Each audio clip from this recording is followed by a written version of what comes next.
A ver.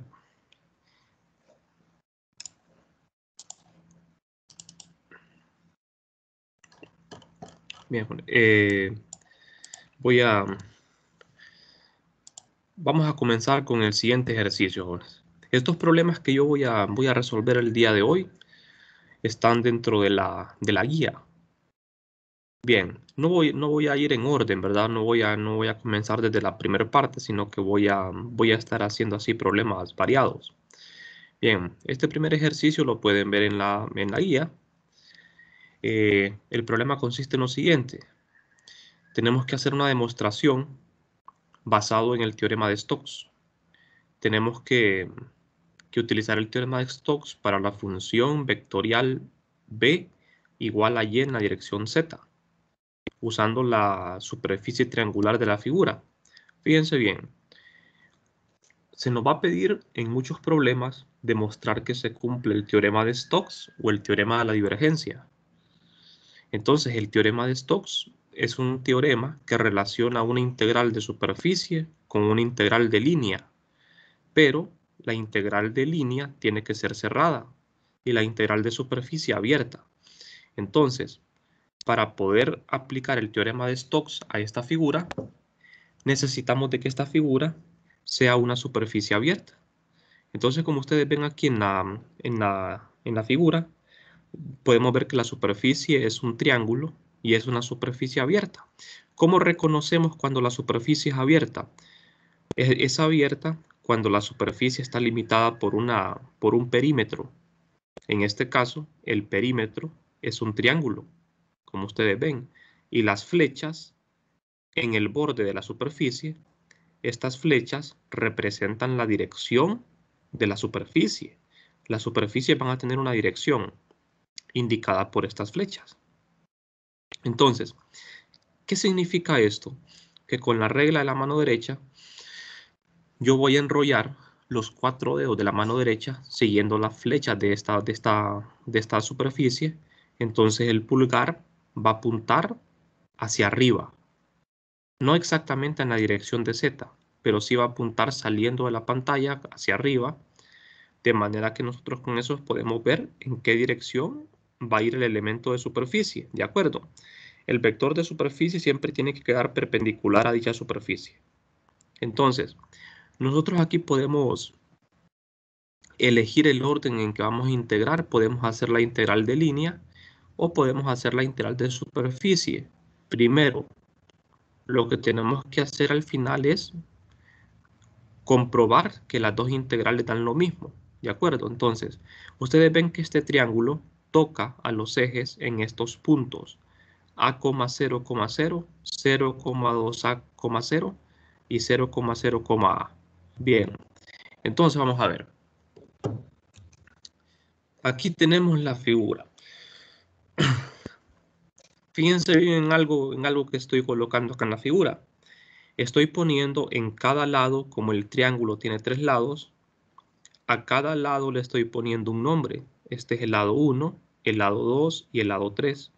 ¿Por qué razón hago esto? Porque cuando nosotros vamos a integrar, en la integral de línea vamos a tener que hacer 3 integrales, una para cada lado. Entonces necesitamos encontrar la ecuación de la trayectoria para cada lado de este triángulo. Cada trayectoria es una línea recta. Es una línea recta, entonces tenemos que calcular la ecuación de una recta para estas 3 líneas. Y una vez con la ecuación de la trayectoria, lo que vamos a hacer es realizar la integral. No sé si hasta el momento tienen alguna pregunta. Después de hacer la integral de línea, tenemos que hacer la integral de superficie, ¿verdad? Sobre el triángulo. Bueno, entonces comencemos con las integrales de línea. Fíjense bien. Vamos a comenzar con la línea 1. Entonces solo necesitamos dibujar la línea 1. Esta línea 1 está sobre el plano ZX. Entonces la vamos a dibujar de esta forma, en el plano ZX. Como estoy en un plano, la línea tiene 2 interceptos, en Z y en X. En estos puntos de intercepción hay un par ordenado, 0, A y A, 0. O sea, aquí Z vale A, X vale 0, aquí X vale A, Z vale 0. Fíjense en la dirección en esta flecha. Estas flechitas yo no las estoy colocando de forma azarosa. Estas flechitas están puestas ya en la figura. O sea, en el problema me están indicando que en este sentido tenemos que integrar. Entonces, si yo dibujo el plano ZX visto de frente, yo lo que vería es esto. Es una línea que va hacia abajo. Va a tener esta dirección. Entonces, ¿qué voy a hacer yo? Hacer una integral de línea. Desde este punto a este punto. Punto inicial, punto final. Pero necesito saber cuál es la trayectoria. Entonces, para calcular la trayectoria de una recta, yo necesito conocer dos puntos que estén en la recta. Con estos dos puntos que están en la recta, voy a calcular la pendiente y después voy a usar la forma punto pendiente. Entonces, vamos a ver.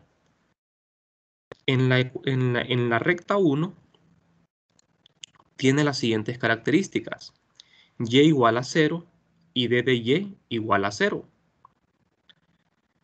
¿Por qué y igual a 0? Vamos a ver. Y igual a 0 no es la ecuación de la trayectoria. Solo estamos diciendo de que en toda esta línea y vale 0. Por lo tanto, el d de y también vale 0. La pendiente de esa recta la calculo de la forma que ustedes ya saben. La pendiente es a menos 0 entre 0 menos a. ¿Qué significa esto? O sea, ustedes tal vez recordarán la pendiente para una recta en el plano XY, que era y sub 2 menos y sub 1 entre x sub 2 menos x sub 1. Pero en este caso, el eje y es z y el eje x es x, ¿verdad? Entonces es z2 menos z1. ¿Quién es z2? Cualquiera, el orden no importa, ¿verdad? Z2 puede ser, por ejemplo, este punto, sería A menos 0 o 0 menos A. Entonces, A menos 0, este es Z2 menos Z1. Este sería X2 menos X1. Entonces, X2 sería 0, X1 sería A. La pendiente me queda menos 1, porque es A entre menos A. ¿De acuerdo? O sea, dijimos de que así como lo tenemos planteado acá, este es el punto 2, este es el punto 1.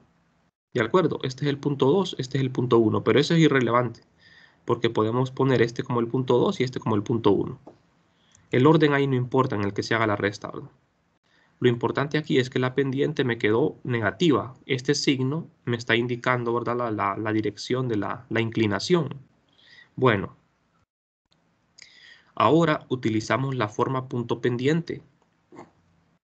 La forma punto pendiente es y menos y sub 0 igual a m por x menos x sub 0. En este caso y, el eje y es z, entonces es z menos z sub 0 igual a la pendiente multiplicada por x menos x sub 0. El punto z sub 0, x sub 0 puede ser cualquiera de estos dos puntos.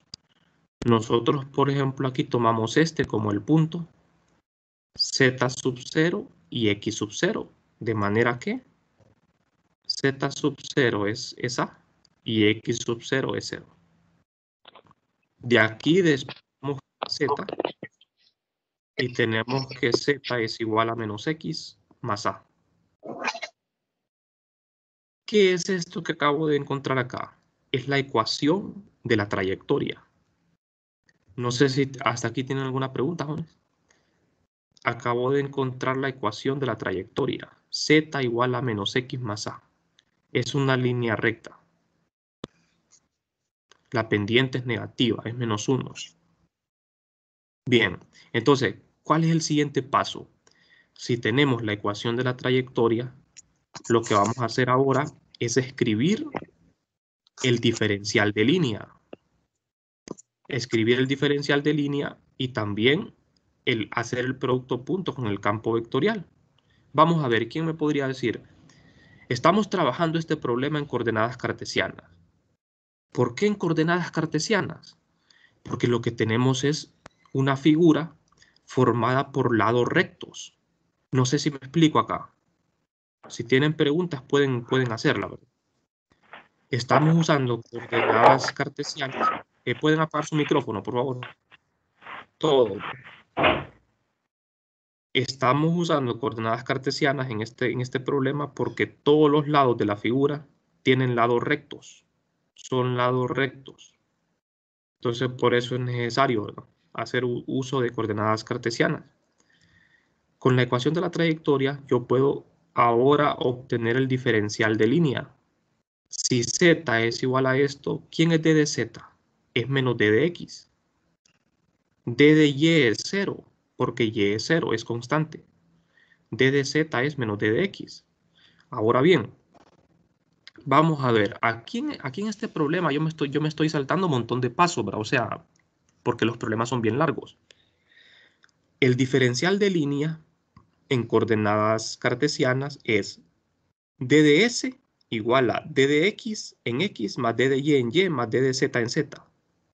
Pero el d de y es 0, el d de z es menos d de x. No sé si ustedes recordarán algo. La integral de línea es una integral simple, es de una sola variable. Entonces, el diferencial de línea contiene 3 variables, d de x, d de y, d de z. Pero todo tiene que quedar en función de una variable porque la integral es en una variable. Entonces, tenemos que expresar el d de z en términos de x. El d de y es 0, no representa problema. Entonces, fíjense bien.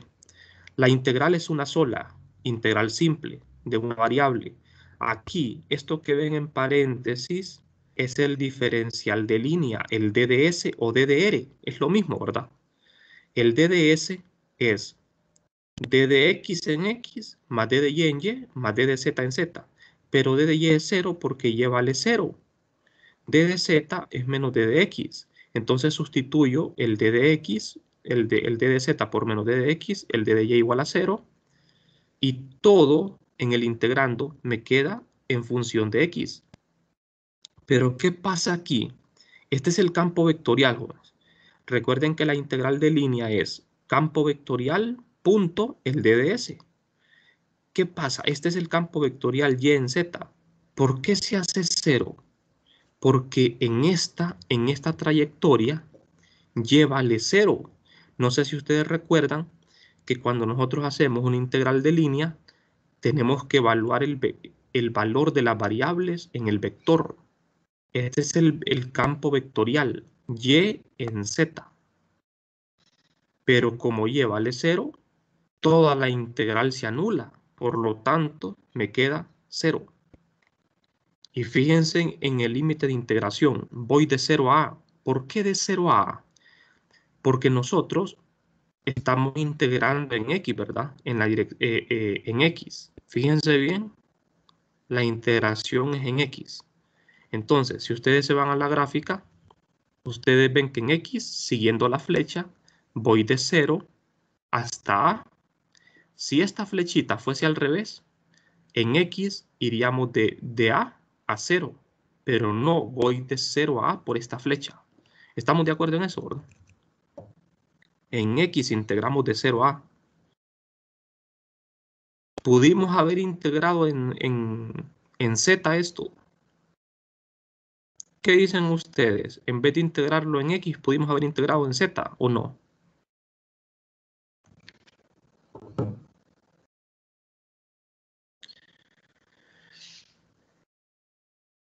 Nosotros elegimos la variable de integración x. Pudimos haber elegido la z, ¿verdad? No hay problema. Porque, o sea, aquí yo pude haber sustituido d de x igual a menos d de z y quedarme con una integral en z. Y siempre se hubiera hecho 0, solo que la integral hubiese quedado en términos de z, ¿verdad? Y si yo hubiese elegido la variable z aquí como variable de integración, ¿cuál hubiese sido el límite de la integral? En Z hubiésemos ido ¿de dónde a dónde? Estamos haciendo integral de línea, ¿verdad? En Z, fíjense en la figura, en Z tendríamos que haber integrado de A a 0 A 0. por la flecha. De A a 0 por la flecha. Esta flechita en las integrales de línea me indica de dónde a dónde voy a integrar. ¿De acuerdo? En Z iríamos de A a 0 y en X de 0 a A. Bueno, entonces espero que vaya quedando claro esto. Vamos a seguir. Recuerden que son 3 integrales de línea. 3 líneas, ¿verdad? Ya hicimos la línea 1, ahora vamos a hacer la línea 2, que también es una línea recta, pero esta línea está en el plano XY. Entonces voy a dibujar el plano XY y los interceptos así, solo el plano XY, visto así, desde arriba. Aquí está la línea 2. Fíjense bien, fíjense en la flecha. La flechita va para arriba. Aquí la flechita se mira que va hacia la derecha, ¿verdad? Pero como el plano XY lo estamos colocando vertical, entonces la flechita va en esta dirección. El intercepto con X es A,0. El intercepto aquí en Y es 0,2A. Con estos dos puntos yo puedo obtener la ecuación de la trayectoria, que es una línea recta con la forma punto pendiente. Entonces, en toda esta figura, Z vale 0. Si Z vale 0, el D de Z también es 0. El diferencial de Z también es 0. ¿De acuerdo? Bueno, la pendiente M. En este caso, como la fórmula es Y sub 2 menos Y sub 1 entre X sub 2 menos X sub 1, en este caso el eje Y es Y, ¿verdad? Y el eje X es X. Entonces, elegimos, por ejemplo, este punto como el 2 y este punto como el 1. De manera que Y sub 2 es 2A y Y sub 1 es 0. 2A menos 0 entre X sub 2 menos X sub 0 me queda 0 menos A. Al dividirlo me queda menos 2. Esta es la pendiente de esa recta, menos 2. Ahora utilizo la forma punto pendiente, Y menos Y sub 0 igual a la pendiente por X menos X sub 0. El punto X sub 0, Y sub 0 puede ser cualesquiera de estos dos puntos, ¿verdad? Eso ustedes ya lo saben, ¿verdad?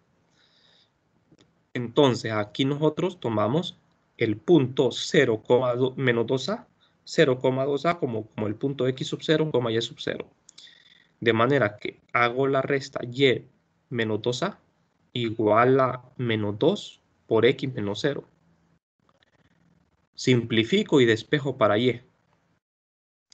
Me queda la ecuación de una recta. Y igual a menos 2X más 2A. La pendiente es menos 2. Entonces, esto se llama ecuación de la trayectoria. Con esta ecuación de la trayectoria, ¿para qué me sirve a mí? Me sirve para obtener el diferencial de línea. D de Z es 0, D de Y es menos 2 D de X, porque si Y es esto, el D de Y es menos 2 D de X. ¿De acuerdo? Entonces, vamos a ver.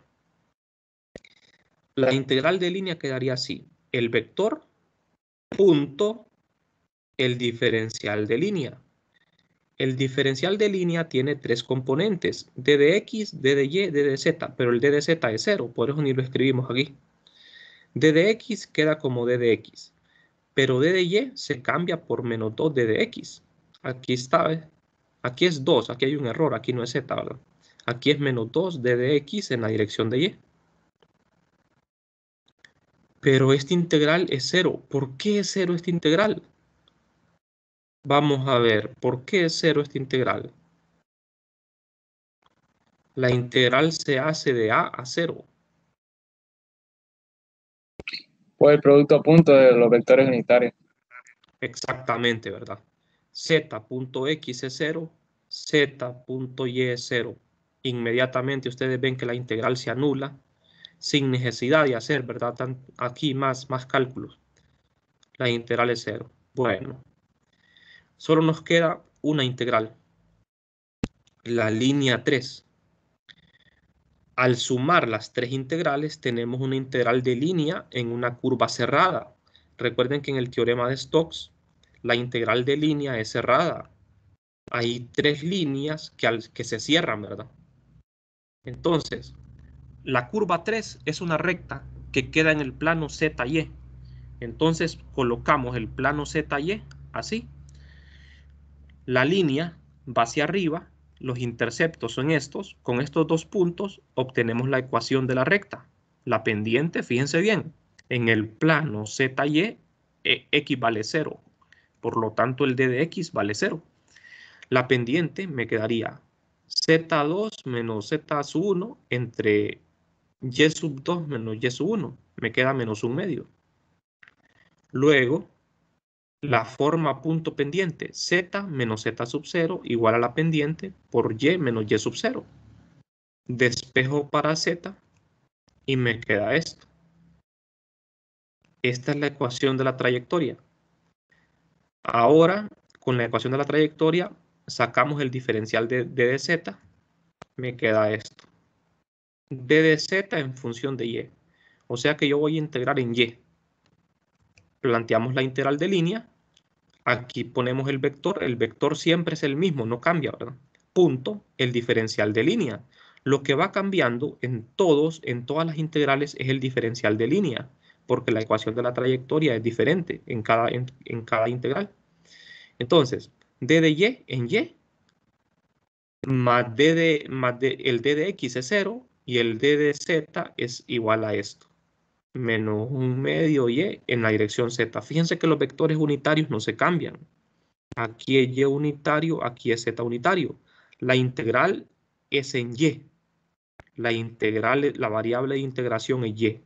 Esta integral no se hace 0. Fíjense bien.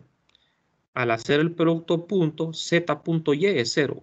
z.z es 1. De manera que esto por esto me queda esto. Con este signo menos. 1/2 de y, de y.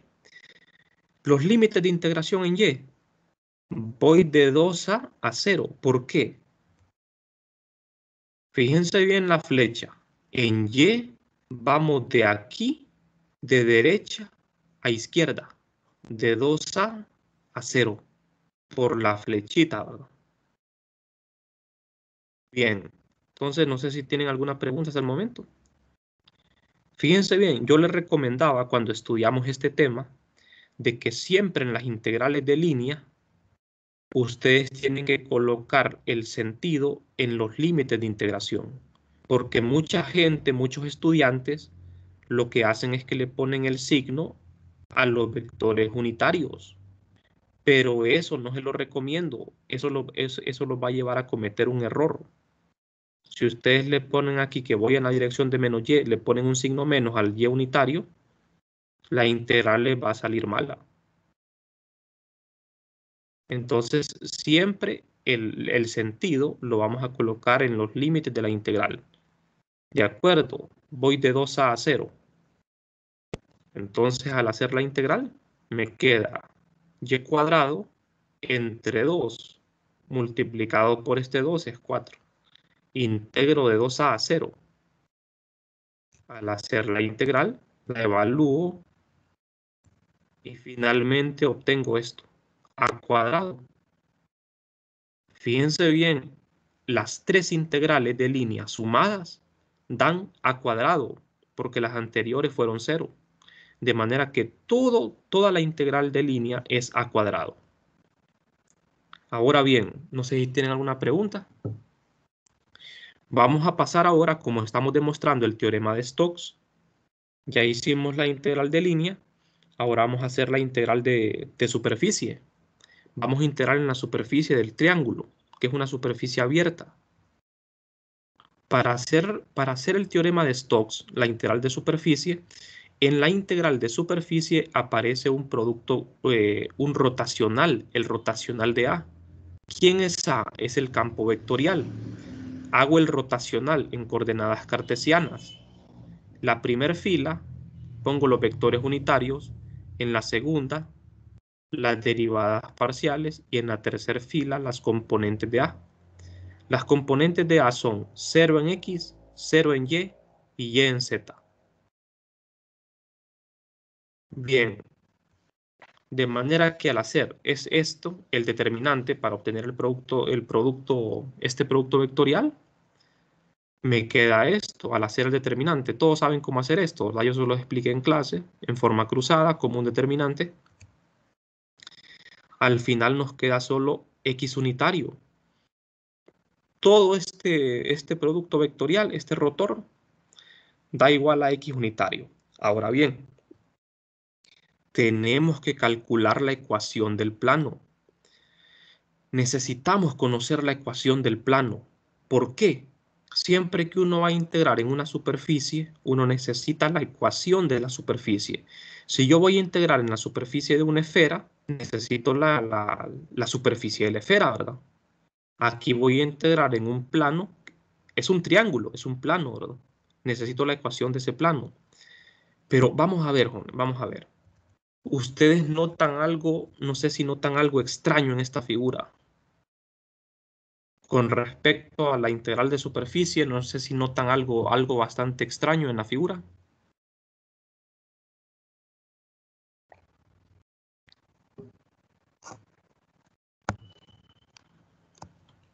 Este problema tiene un cierto grado de complejidad, ¿verdad? Es uno de los problemas, digamos, un poquito más complicados de la guía.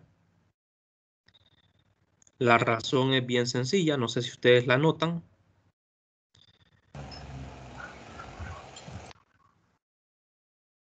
Es una superficie plana, es un triángulo, superficie abierta. Con respecto, cuando nosotros queremos integrar en esta superficie, tenemos que definir un vector perpendicular a la superficie. ¿Qué va a suceder con ese vector perpendicular a esta superficie? Ese vector, el vector de área perpendicular a esta superficie, va a quedar orientado de una forma como no va a quedar orientado de una forma paralela a los ejes, ¿verdad?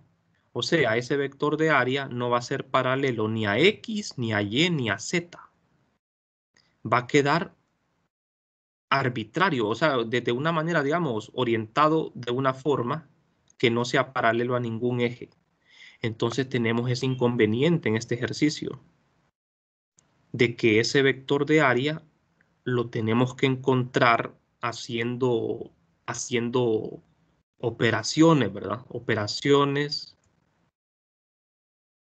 utilizando el análisis vectorial, que tal vez ustedes ya no se acuerden de algunas cosas, ¿verdad?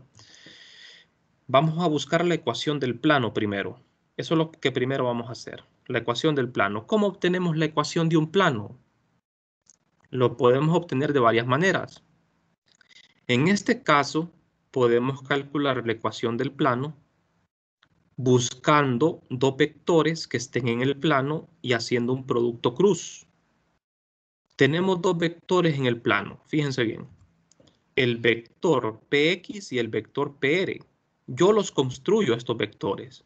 El vector Px y Pr, la flechita encima significan que son vectores. La Q al final significa que voy de P a Q. Aquí la R al final significa que voy de P a R. P es el punto inicial en ambos casos. Entonces, cuando yo para obtener este vector, tengo que hacer una resta. La componente X de Q menos la componente X de P. ¿De acuerdo? Entonces, fíjense bien ustedes en la figura. En la figura, vamos a ver la figura. Creo que es adelante que lo tengo. Aquí. Fíjense bien la figura. Aquí está mejor explicado esto. Este es el vector de área. El elemento de área. El vector perpendicular a la superficie. Acuérdense de la regla de la mano derecha. Siempre que yo tengo una superficie abierta, el vector de área se define en base a la regla de la mano derecha. Fíjense en la flechita del triángulo. Si ustedes enrollan los 4 dedos de la mano derecha siguiendo estas direcciones, el pulgar va a apuntar en este sentido, en la dirección de n. ¿Por qué pongo n unitario? N unitario queda arbitrario, es la dirección de este vector. El vector rojo es el vector de área. Significa la orientación de la superficie. Y este cuadrito amarillo, DDS, es el pequeño elemento de área. Es la magnitud de este pequeño elemento de área. Entonces, aquí tengo P, Q y R. A cada esquina del triángulo le pongo un nombre, P, Q y R. Entonces yo voy a hacer lo siguiente, jóvenes. Este procedimiento que yo voy a hacer, ¿verdad? Es con el fin de obtener el vector normal a este plano y poder realizar la integral. Entonces, el vector PQ es un vector que tiene a Q como punto final, a P como punto inicial. El vector PR tiene a R como punto final, a P como punto inicial. Entonces lo que hacemos nosotros acá es restar las componentes para obtener estos vectores. PQ es componente X de Q menos componente X de P. Componente Y de Q menos componente Y de P. Componente Z de Q menos la Z de P. Hacemos esta resta y tenemos esto. Este es el vector PQ. Este es el vector PR. ¿Qué voy a hacer con estos dos vectores? Hacer un producto cruz con estos dos vectores. ¿Qué obtengo con este producto cruz de esos dos vectores? Obtengo un vector perpendicular al plano. Fíjense bien, este elemento de área lo tenemos que proyectar en el plano XY. Ya les voy a explicar por qué. Vamos a ver. Primero, revisemos algo acá. No sé si les quedó claro por qué hago esto. Al hacer el producto cruz de estos dos vectores, obtengo un vector perpendicular al plano. ¿De acuerdo? ¿Por qué hago el producto cruz de esta forma? ¿Por qué no lo hago al revés? PR menos PR cruz PQ. No lo puedo hacer así porque tiene que ser PQ cruz PR, porque si ustedes se fijan en la figura, este es PQ y PR. Ignoren las flechitas aquí. PQ, PR. Regla de la mano derecha. Si yo hago el producto cruz PQ cruz PR, PQ cruz PR, agarran con sus 4 dedos el vector PQ y lo enrollan en torno al vector PR y el pulgar apunta en esta dirección de N. O sea que estamos obteniendo con este producto cruz un vector que apunta en la misma dirección de N. Por esa razón es que realicé el producto cruz en esta forma, poniendo primero a PQ. No sé si me explico hasta acá. Entonces obtenemos este vector perpendicular al plano. Bueno, pero este vectorcito, este vector rojo, tiene que ser un vector unitario. O sea que hay que normalizar ese vector. Entonces vamos a ver. Ese vector que yo obtuve lo tenemos que normalizar. ¿Cómo se normaliza un vector? Se divide entre la magnitud. La magnitud de este vector que obtuve del producto cruz lo divido entre la magnitud del vector con el teorema de Pitágoras. Y este es un vector unitario, perpendicular al plano. Este vector que ven aquí es unitario y es este vector rojo. Este vectorcito rojo es este vector. Ya es un vector unitario porque lo dividimos entre la magnitud. Me van siguiendo, ¿verdad? Lo que yo estoy haciendo. Fíjense, jóvenes, en el problema a mí no me dan la ecuación del plano. Si me dieran la ecuación del plano, el problema sería mucho más fácil, pero no me dan la ecuación del plano. Entonces la tenemos que buscar nosotros. Bien, ahora vamos a ver.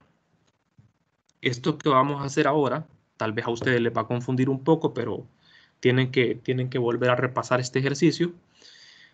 Voy a hacer una operación, una fórmula que tal vez ustedes no la conocen, para proyectar, fíjense bien, vamos a proyectar este elemento de área en el plano XY.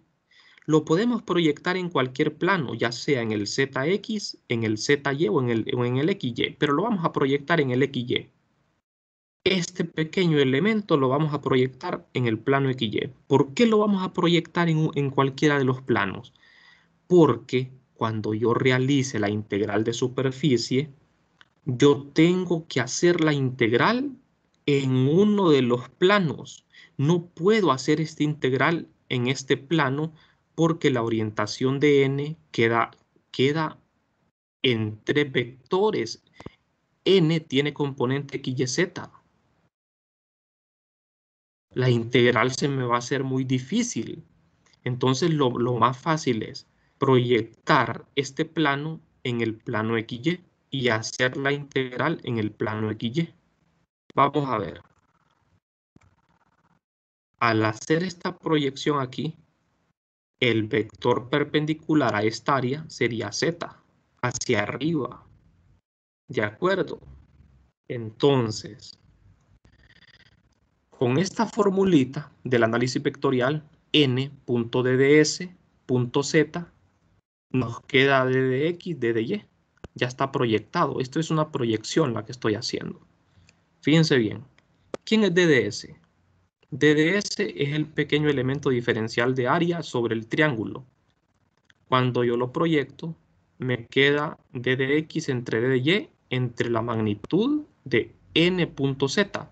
¿Quién es n unitario? Es esto. ¿Quién es z? Es el vector normal al plano XY. Al sustituir acá, vamos a ver, n.z es este vector punto z, me queda solo 2/3 al hacer el producto punto, sustituyo este 2/3 aquí, y ahora vamos a ver. En vez de poner delta x, delta y, pongo ddx, ddy. ddx, ddy entre n.z. n.z es 2/3. ddy por ddx entre 2/3 es igual a 3/2 ddx, ddy. Entonces, como ustedes ven, el vector de área dda, esta es una formulita. No es necesario que se la aprendan, ¿verdad? Estas formulitas yo se las puedo habilitar a ustedes, ¿verdad? dda es n unitario multiplicado por ddx, ddy entre la magnitud n.z, valor absoluto. Sustituyo esto aquí y lo multiplico por n unitario. ¿Qué es lo que estoy haciendo acá? Ustedes dirán, bueno, ¿qué es esto, verdad? Esto es extraño todo esto. No se preocupen por esto, ¿verdad? Si no comprenden, es una proyección lo que estamos haciendo, proyectando un plano en otro plano. Estamos proyectando ese plano en el plano XY para integrar en X y Y. Porque vamos a ver, si yo no sé si me estoy dando a entender, ¿verdad? Si no proyectamos este plano en cualquiera de los planos, XY, ZY o ZX, la integral tendría que ser en 3 variables. Y una integral de superficie tiene que ser en 2 variables. Estamos de acuerdo, ¿verdad? Al proyectar esta superficie en el plano XY, Z queda constante porque Z vale 0 en el plano XY, pero si yo no proyecto esta superficie, me quedaría en términos de X, Y, Z. Quedarían 3 variables en la integral. Y la integral de superficie solo puede tener 2 variables. No sé si me explico, ¿verdad? Ese fue el propósito de proyectarlo. No es que a mí se me dio la gana, ¿verdad?, proyectar este plano. Es porque es necesario. Entonces, con esta formulita obtenemos la proyección del diferencial de área sobre el plano XY. Entonces sustituyo n unitario, que es esto, lo multiplico por esto, ddx, dy, y ya tengo la proyección. ¿Qué sigue ahora? Hacer la integral de superficie del teorema de Stokes. Es una integral de superficie abierta. Es una integral abierta el rotacional de B, punto DDA. ¿Quién es B? Es el campo vectorial. Punto DDA. ¿Quién es el rotor de B? Es X unitario. Ese rotor de B es lo que obtuvimos al inicio. Es esto, solo que aquí le puse A y es B. Aquí es B. El rotor de B es X unitario. Entonces, sustituimos el rotacional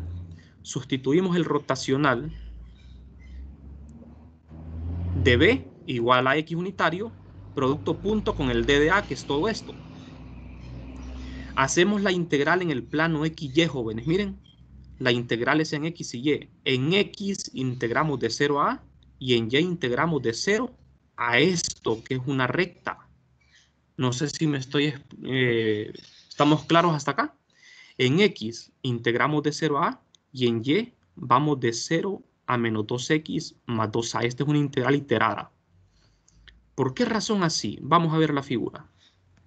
Fíjense bien, se integra en el plano XY, es un triángulo. En X voy de 0 a A y en Y voy de 0 a esta recta. Estamos bien, ¿verdad? Aquí podemos cambiar el orden de integración. Podemos integrar en X de 0 a la recta y en Y podemos integrar de 0 a 2A. Y va a ser lo mismo. Ustedes ya saben hacer integrales iteradas, ¿verdad? Entonces, esta es una integral iterada. Me quedarían así los límites de integración. Recuerden que la dirección de la integral está en el DDA. El DDA me está dando la dirección de la integral de superficie. Bueno, hacemos la integral. Como es una integral iterada, primero tenemos que integrar en Y, porque Y va a quedar en función de X. Y por último, integramos en X. Tiene que ser en este orden, ¿verdad? Porque es una integración iterada. Integramos en Y. Al integrar en Y, me queda en función de X. Y por último, integro en X de 0 a A. Esta integral es bien fácil. Evaluamos y me queda A cuadrado. ¿Qué notan ustedes aquí, jóvenes? El resultado de la integral de superficie es exactamente el mismo que la integral de línea. Es A cuadrado. No sé si tienen alguna pregunta. La integral de superficie me quedó A cuadrado. ¿Cuánto me quedó la integral de línea? Si nos vamos atrás. La integral de línea dio A cuadrado, la suma de las tres. O sea que el teorema de Stokes se cumple, ¿sí o no? Sí, se cumple, ¿verdad? Se cumple porque las dos integrales, la de superficie y la de línea, son lo mismo. Entonces, jóvenes, el problema tiene un nivel un poco alto, ¿verdad? Tal vez yo cometí el error de comenzar con este ejercicio porque tiene un nivel un poco alto. Hay problemas mucho más sencillos. En este problema era necesario hacer una proyección de una superficie en un plano. Creo que les quedó claro por qué lo hice, ¿verdad? Ustedes pueden proyectar este plano en cualquiera de los tres planos, ZX, ZY o XY. Yo elegí proyectarlo en el plano XY, de manera que el vector Z es perpendicular al plano XY. De manera que al integrar en el plano XY, Z es 0, Z es constante.